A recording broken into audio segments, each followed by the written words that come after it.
Hi guys, welcome to another interesting episode.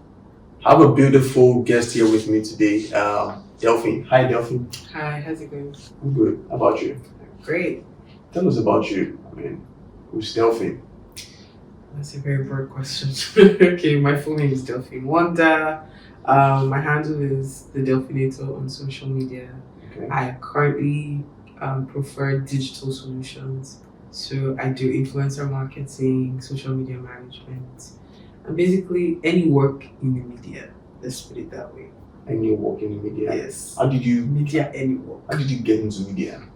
I sort of stumbled into it. So I studied architecture in University of Lagos. Oh really? Yes. So your background and what you do now, yeah, Very worlds different, apart. like worlds apart. Well, while I was a student in school, I was more or less very adventurous. So I dabbled into modeling, and while I was modeling, I stumbled into presenting. Wow. I was a part of a modeling competition at some point, and there was a producer there to cover the competition.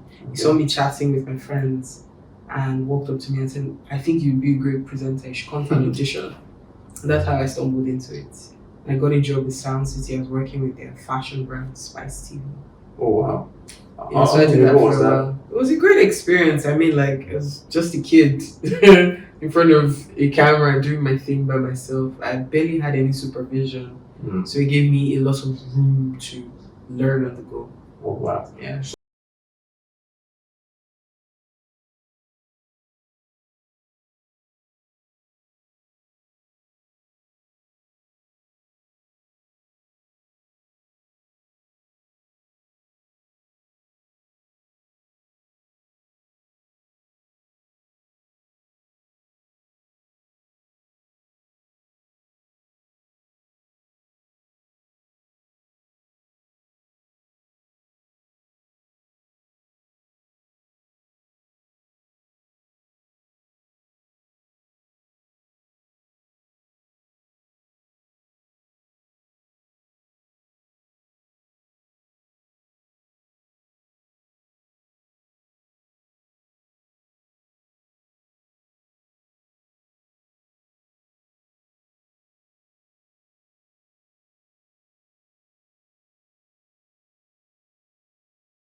And call it a video.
I got help. So my very first 6 videos, it was a friend of mine who helped me out. He's actually a film producer, filmmaker. Oh, really? He just saw me and said, "I think you should do YouTube," and just pushed me to do it. And he helped me film the very first 6 episodes. And then from the 7th one, he started teaching me how to edit. So instead of giving me fish, he taught me how to fish. And I'm forever grateful because that one skill is what I'm using right now in my business. Yeah. Interesting. So, capital now. So you didn't need capital. No, I didn't need Okay. capital. But afterwards, when I started doing stuff on my own, I was using, I bought a small mirrorless camera. Okay. At some point, I even used my phone. So I think for someone who is starting, as long as you have a smartphone in your hand, that's a good start. All you need is natural light. Don't need money like that. With time, I'm sure you would want to like improve the quality of your video and all of that. Sure, But yeah. I promise you, quality of video isn't all that is knocked up to be. Like you can have the best like 4K video and nobody watches your content. So it's about what exactly is your content? What's the value that you're offering people? What's your own niche? Yes. Like do you stand out? Do you have a unique selling point? Is your video shareable? So it's not always about clear, crisp videos. I mean, there's skit makers on Instagram that are shooting with very low quality phones and they're getting views. I mean, plenty of them on Instagram. Many. I mean, but then, so if you you mentioned an equipment earlier on, would that be your like the most expensive thing? Oh, definitely. At the time, I mean, like I'd never had a camera before, and that was definitely my most expensive gadgets at the time. And then with time, I started buying all the equipment. What about right here. now? Right now, the most expensive equipment you've got in? my phone. Oh, let's stay out. My phone. Okay. Yeah. Okay. So I mean, everyone makes mistakes right now, and what's that one mistake, money mistake that you? Money mistake. The worst decision. Yeah. I would say a couple. I mean, I bought some equipment that I didn't need. So my brother is a photographer and he has some equipment already. So initially we were sharing lights and things like that. But with time, as I got involved in getting gadgets, because when you go online and you watch other YouTubers, You want to do they're using like some of my favorite YouTubers, Casey Neistat, there's this filmmaker guy, Peter McKinnon. I loved the quality of their videos, the kind of gear they use, and there's a lot of noise about gear. So the more you watch those videos in your brain is big. So I bought some things I knew that I didn't really need. By the time I saw that, okay, I really didn't need to buy this. It was a waste of money. And then I do say I've spent quite some money on food in the past. Really? Like, you know how you say to yourself, YOLO, you only live once. It's life Just now spend on one. your I food. beg you, chop. And then you look back and I'm like, you just did nonsense. Yes. Yeah. So.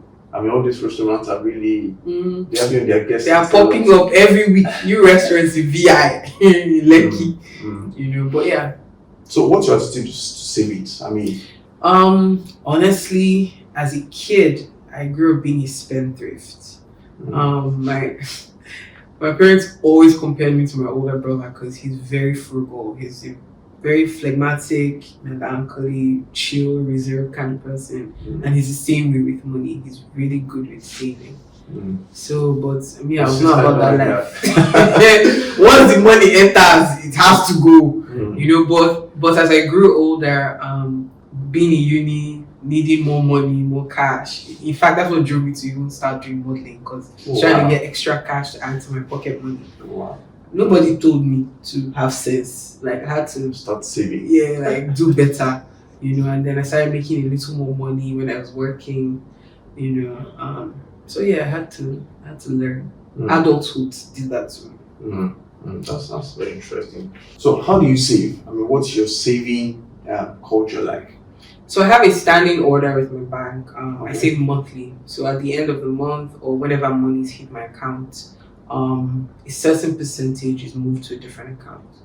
How often? I mean,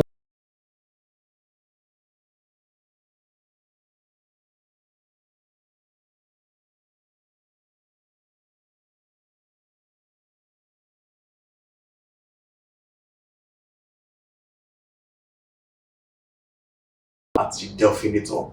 And you can follow us also on Reprite, on Facebook, on Instagram, on every channel. Reprite, your number one savings platform. Thank you for joining us today. And thank you again. Thank you.